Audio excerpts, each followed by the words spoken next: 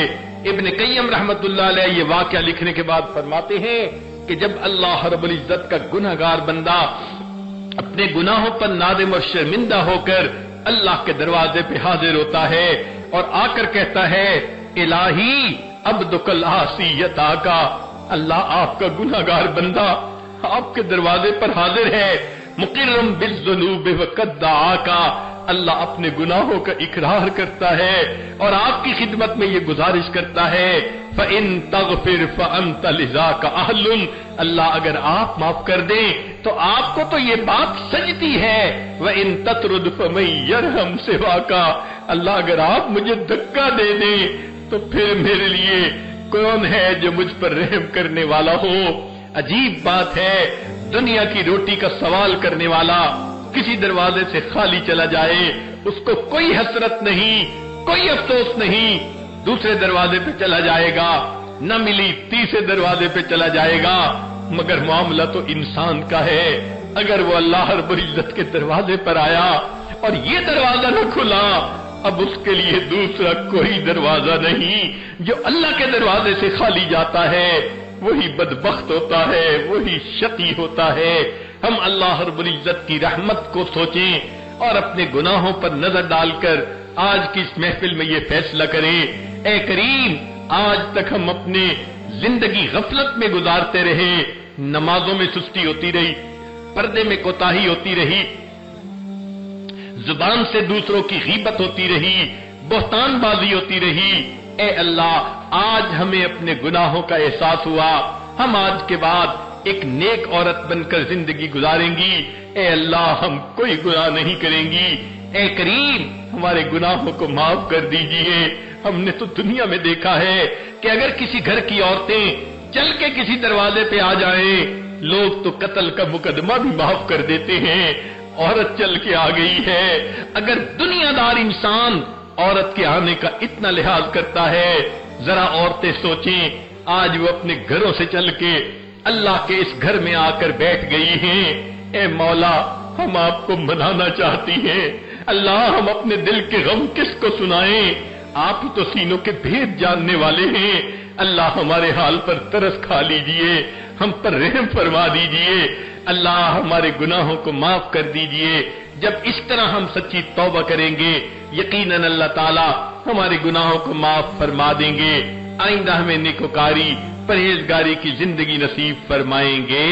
وآخر دعوانا ان الحمد للہ رب العالمین۔